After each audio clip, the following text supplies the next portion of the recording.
मित्रों, सागर एस्ट्रो ज्योतिष चैनल में आपका हार्दिक स्वागत है। आज मैं आपके समक्ष मेरा विवाह कब होगा इस विषय पर इस कुंडली के माध्यम से बताने की कोशिश करूंगा कि अमुक जातक का विवाह कब होगा, क्योंकि कुछ जातकों ने मुझसे प्रश्न किया कि गुरुजी, आप कुंडली के माध्यम से हमें ये बताएं कि हमारा विवाह कब होगा। तो मैं आप लोगों के समक्ष ये कुंडली प्रस्तुत कर रहा हूँ और इस कुंडली के माध्यम से बताने का प्रयास कर रहा हूँ कि विवाह कब होगा। ये मैंने वृष लग्न की कुंडली ली है। लग्न में वृष है, दूसरे भाव में मिथुन है, तीसरे भाव में कर्क है, चौथे भाव में सिंह है, पांचवें भाव में कन्या है, सातवें में तुला है, आठवें भाव में वृश्चिक है, सातवें भाव में वृश्चिक है, आठवें भाव में धनु है, 10वें भाव में, 9वें भाव में मकर है, 10वें भाव में कुंभ है, 11 में मीन है और 12 में एक है। इस तरह से ये इस जन्म कुंडली में ये राशियां हैं। तो प्रथम भाव लग्न में वृष राशि में शुक्र है, जो अपनी ही राशि में है। सप्तम भाव पर उसकी दृष्टि है। सप्तम भाव में वृश्चिक राशि है और वृश्चिक राशि में मंगल अपनी ही राशि में है।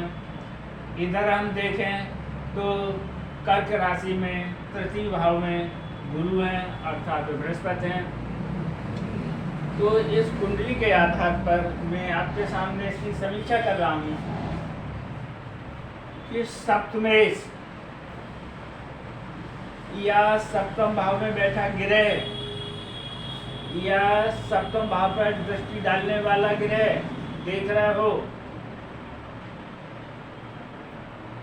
तो सप्तमेश सप्तम भाव में बैठा ग्रह और सप्तम भाव पर दृष्टि डालने वाले ग्रह की दशा और अंतरदशा में जातक का विवाह होता है। अब यहाँ देखने की बात है कि ये सप्तम भाव है। सप्तम भाव में वृश्चिक राशि है, वृश्चिक राशि में स्वयं मंगल बैठा है। तो यहाँ सप्तम भाव में सप्तमेश स्वयं बैठा है। तो जैसा कि बताया गया है कि सप्तम भाव में सप्तमेश की दशा अंतरदशा में, तो जब इसकी दशा अंतरदशा आएगी जातक का विवाह होगा। सप्तम भाव या सप्तमेश, तो यहाँ जो है सप्तमेश भी मंगल है, सप्तम भाव में बैठा हुआ ग्रह भी मंगल है। तो सप्तमेश भी ये हो गया, सप्तम भाव में बैठा हुआ भी ये मंगल हो गया। इस मंगल की दशा और अंतरदशा में जातक का विवाह होगा। अब सप्तम भाव पर दृष्टि डाल लागे रहे, शुक्र की दृष्टि पड़ रही है और बृहस्पति की दृष्टि पड़ रही है। तो बृहस्पति और शुक्र की दशा अंतरदशा जब आएगी तब इनका विवाह होगा। यानी इस तरह के योग जिस जातक की कुंडली में है उसका विवाह या तो मंगल की दशा अंतरदशा में होगा, या फिर शुक्र की दशा अंतरदशा में होगा, या फिर बृहस्पति की दशा अंतरदशा में होगा। एक चीज और ये समझने की है कि शनि और बृहस्पति का द्विगोचर है, इसका संबंध सप्तम और लग्न से होना चाहिए। यानी इसका मतलब है कि बृहस्पति की दृष्टि या युति लग्न या सप्तम से होनी चाहिए। शनि उसी प्रकार सप्तम की यानी शनि देव की युति या दृष्टि लग्न और सप्तम से होनी चाहिए। तो इन ग्रहों की दृष्टि जो है शनि और बृहस्पति की दृष्टि और युति सप्तम भाव और लग्न से भी होना आवश्यक है। तब जो है इन ग्रहों की मंगल, शुक्र और गुरु की दशा अंतरदशा में जातक का विवाह होगा। तो मैं समझता हूँ कि शायद ये बात आपको बहुत क्लियर हो गई होगी।